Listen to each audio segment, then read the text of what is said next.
अस्सलाम वालेकुम viewers, welcome to knowledge in. मैं हूं अली बलोच। व्यूअर्स, आज जो हम क्लास सीखने जा रहे हैं वो है हमारा आर्टिकल्स का, और डायरेक्ट इनडायरेक्ट में जो हमारा पोर्शन रहा हुआ था वो हम आज इस क्लास में सीखेंगे।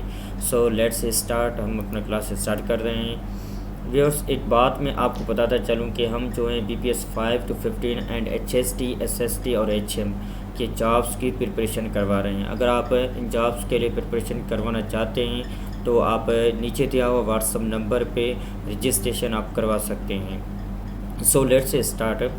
देखें, जो वर्ड हैं अ एन एंड द, इसे आर्टिकल कहा जाता है। ठीक है, अ एन एंड द को हम आर्टिकल कहते हैं, और ये जो है बिफोर नाउन से, मीन्स नाउन से पहले ये इस्तेमाल होते हैं। ठीक है, अ and n called indefinite article and the is called definite article। ये आपको बात जहन में रखनी चाहिए। जो अ एंड एन इसे इंडेफिनेट आर्टिकल कहा जाता है और द को हम डेफिनेट आर्टिकल कहते हैं। अभी मैं यहाँ पे आगे चल के जो आपसे डिस्कस करूँगा वो इंडेफिनेट और डेफिनेट बोलकर मैं आपसे डिफ़ाइन करूँगा, तो लिहाजा आप समझ जाइएगा कि जो इंडेफिनेट आर्टिकल है वो अ एंड एन है, और जो डेफिनेट आर्टिकल है उसे हम द कहलाते हैं। ठीक है, सो आगे हम चल रहे हैं। The indefinite article is used before singular countable noun से। जो इंडेफिनेट आर्टिकल है वो हम बिफोर काउंटेबल नाउन से इस्तेमाल करेंगे। कैसे हम इस्तेमाल करेंगे? फॉर एग्जांपल तौर पे, जैसे कि a book, N orange, a girl. ये अब देखें कि सिंगुलर नाउन है और इन सिंगुलर नाउन के साथ हम अ एंड एन इस्तेमाल कर सकते हैं। The definite articles is used before singular countable nouns, plural countable nouns and uncountable nouns। जो डेफिनेट आर्टिकल है वो हम singular countable nouns, plural countable nouns और अनकाउंटेबल नाउन्स के लिए इस्तेमाल कर सकते हैं। लेकिन जो इंडेफिनेट आर्टिकल है वो हम सिर्फ़ और सिर्फ काउंटेबल नाउन्स के लिए इस्तेमाल करेंगे, सिंगुलर काउंटेबल नाउन्स से। ठीक है, काउंटेबल्स मीन्स वो जो चीज़ें हम गिन सकें या जिसकी तादाद की हमें मालूम हो। सो यहाँ से पे तो ज़ाहिर सी बात है, सिंगुलर काउंटेबल मीन्स एक चीज़ होगा जिससे हम अ एंड एन यानी इंडेफिनेट आर्टिकल यूज़ करेंगे, और डेफिनेट आर्टिकल हम उनसे यूज़ करेंगे जो कि काउंटेबल में काउंटेबल सिंगुलर काउंटेबल नाउन हो, उससे भी हम डेफिनेट आर्टिकल इस्तेमाल कर सकते हैं। प्लूरल काउंटेबल नाउन हो उससे भी हम डेफिनेट आर्टिकल इस्तेमाल कर सकते हैं, और अनकाउंटेबल नाउन्स के भी साथ हम डेफिनेट आर्टिकल इस्तेमाल कर सकते हैं। जैसे कि for example the book, the books, the milk. यहाँ पे अब आप देखें, जो द बुक है ये जो है सिंगुलर काउंटेबल नाउन है, और द बुक्स हैं ये जो है प्लूरल काउंटेबल्स हैं। देखिए, किताब से हम गिन सकते हैं, हज़ारों के तादाद में किताब हो या लाखों के तादाद में किताब हो, उससे हम जो है एक एक करके गिन सकते हैं। सो लिहाजा इससे हम जो है प्लूरल काउंटेबल कहला सकते हैं। अभी द मिल्क जो है ये अनकाउंटेबल है, सो मिल्क को हम जो है गिन नहीं सकते हैं, इस लिहाजा तो यहाँ पे हम द मिल्क कह सकते हैं। लेकिन अ मिल्क या एन मिल्क हम नहीं कह सकते हैं। अगर अ मिल्क या एन मिल्क आप कहेंगे तो सेंटेंस जो है, आपका जुमला जो है वो इनकरेक्ट हो जाएगा, वो गलत हो जाएगा। ठीक है viewers, a is used with both Wavell and consonant sounds. देखिए, जो अ है हम बोथ वावेल यहाँ पे जो अ है वो हम वावेल के साथ इस्तेमाल नहीं कर सकते। ये बाय मिस्टेक मुझसे हो गया है टाइपिंग के दौरान। जो है वो हम बहुत इस्तेमाल कर सकते हैं वावेल एंड कॉन्सोनेंट साउंड के लिए। ठीक है, ये आपका कॉन्सेप्ट क्लियर होना चाहिए कि हम वावेल्स के लिए भी इस्तेमाल करना चाहते हैं और कॉन्सोनेंट के साथ भी हम इस्तेमाल कर सकते हैं। अभी एक कॉन्सेप्ट मैं आपका क्लियर कर दूं कि जो अ वर्ड है वो हम कॉन्सोनेंट और वावेल के साथ कैसे इस्तेमाल करेंगे। सो इसकी मैं एग्जांपल आपको बता रहा हूँ। जैसे कि देखिए, यहाँ पे अब बॉय है, सो बी जो है बॉय वाला जो बी है ये देखिए आप कॉन्सोनेंट लेटर है। अ बॉय, अ गर्ल, अ 1 रुपी।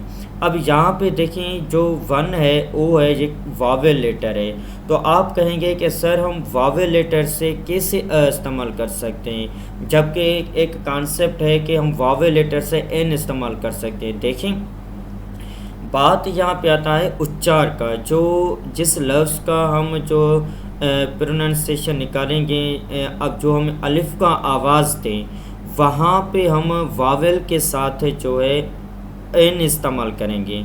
जो हमें अलिफ का आवाज़ ना दें वहाँ पे हम जो है अ इस्तेमाल करेंगे। अब देखिए वन ओ जो है यहाँ पे वन पे अलिफ का आवाज़ नहीं दे रहा है, इसलिए यहाँ पे हम अ इस्तेमाल करेंगे। जैसे कि one rupee note such a one, so यहाँ पे इसलिए हमने अ इस्तेमाल किया है। ठीक है,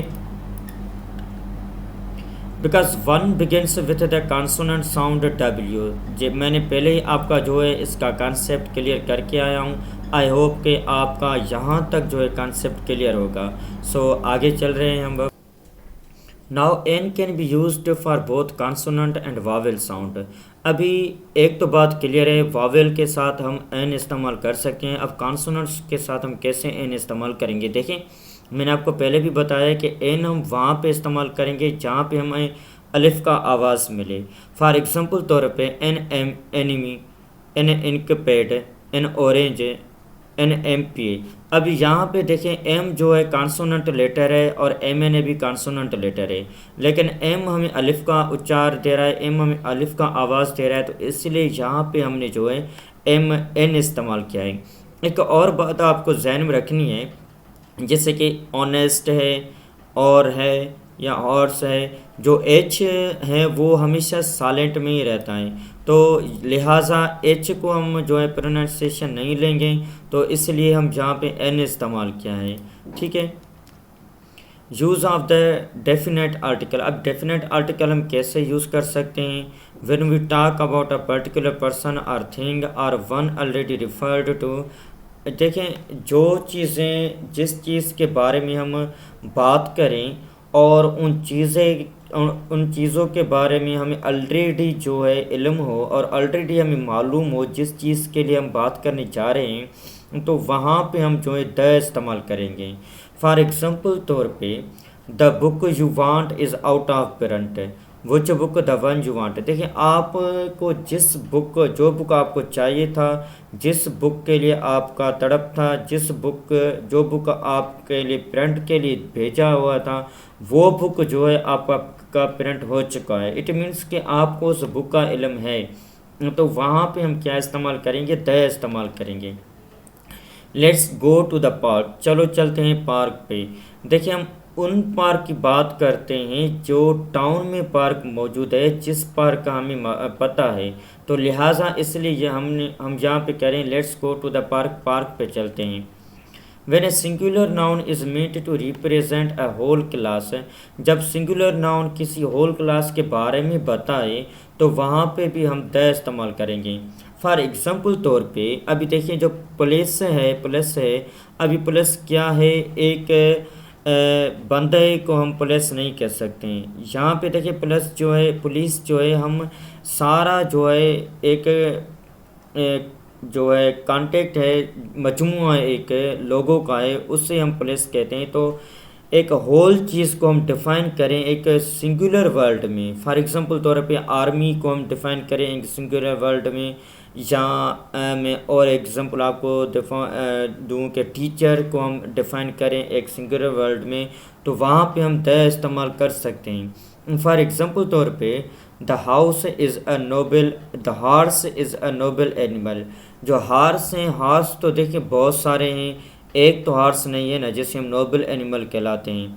the rose is the sweetest of all flowers. अब जो रोज़ हैं वो भी बहुत रोज़ हैं, रेड हैं, वाइट हैं, डिफरेंट कलर्स के भी रोज़ होते हैं, तो वो क्या होते हैं, स्वीटेस्ट होते हैं। तो जो चीज़ को हम एक वर्ड में डिफ़ाइन करें लेकिन वो उसका मजमूआ मोड जो ज़्यादा हो, तो उससे हम वहाँ पे हम द इस्तेमाल करेंगे। ठीक है, जो टू नाउन्स हैं मैन एंड वुमन, वो हम जनरल सेंस पे यूज़ करते हैं, उनके साथ हमें आर्टिकल इस्तेमाल नहीं करना है मैन एंड वुमन के साथ। लेकिन आजकल जो है मैन एंड वुमेन के साथ आर्टिकल यूज़ होता है, जैसे कि for example man is the only animal that uses fire, woman is man's mate. ठीक है, we can use the article before the proper nouns. हम प्रॉपर नाउन्स से पहले आर्टिकल द इस्तेमाल कर सकते हैं, या एक प्रॉपर नाउन हो या यूनिक नाउन हो, दोनों के साथ हम जो है द इस्तेमाल कर सकते हैं। फॉर एग्जांपल तौर पे द पैसिफिक, द ब्लैक्स या द स्क्वायर ईटीसी। किसी को हम जो है जो चीज़ यूनिक हो, जिसका एक नाम हो, या जो चीज़ प्रॉपर नाउन हो, तो उससे हम जो है वहाँ पे जो है हम द इस्तेमाल कर सकते हैं। ठीक है, ओमिशन ऑफ द आर्टिकल्स, कहाँ कहाँ पे हमें जो है आर्टिकल इस्तेमाल नहीं करना है। Before names of substance and aesthetic nouns है, जो चीज़ें सब्सटेंस हैं या एस्थेटिक नाउन्स हैं वहाँ पे हम द इस्तेमाल नहीं करेंगे।